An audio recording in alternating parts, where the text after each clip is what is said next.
خضر نے گاڑی لینی تھی. خضر کو گاڑی مل رہی ہے 10 لاکھ روپے.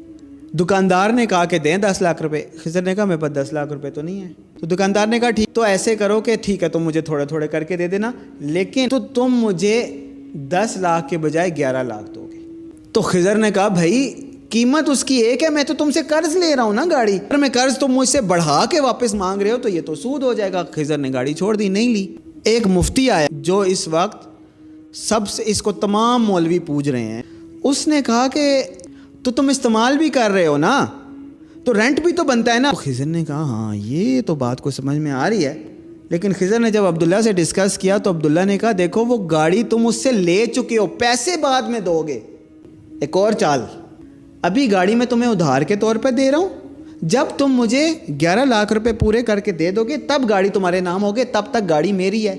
اب بتاؤ رینٹ بنتا ہے کہ نہیں بنتا؟